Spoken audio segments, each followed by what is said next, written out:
1865. It was the time of the big change in Vienna. The fortress mentality, bred into the populace for centuries as the outpost against Eastern invasion, was being traded in for openness and inclusion. Vienna was no longer a bastion, but a window on the world.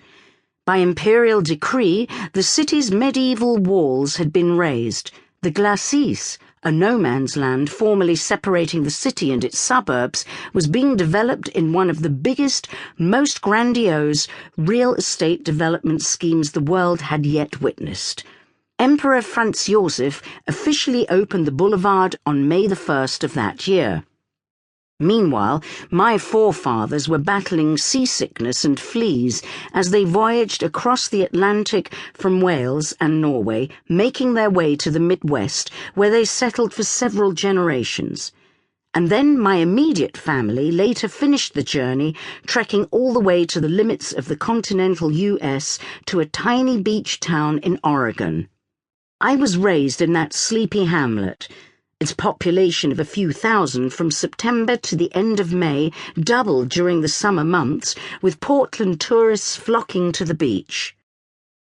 Just as the town's population was circumscribed by the seasons, so was its length and breadth delimited by a headland to the south, the peaks of the Coast Range to the east, and the mouth of the mellifluously named Neckanicum River to the north. The 2 miles between the southern headland and the river mouth were connected by a concrete walkway called the Prom.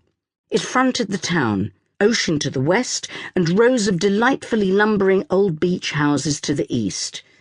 The Prom was my introduction to traffic articulation in its most modest and fundamental form.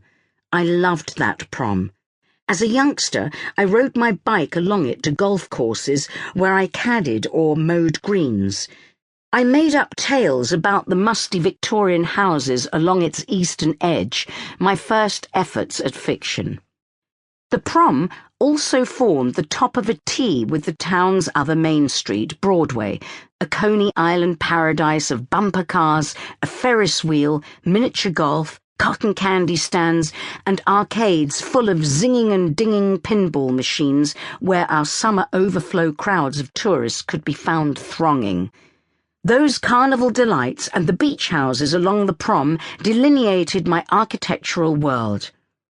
Going away to college did little to broaden my perspectives. Though large, my university and the town it overshadowed only multiplied in quantity, not quality. To keep listening to this audiobook for free, click the link in the description.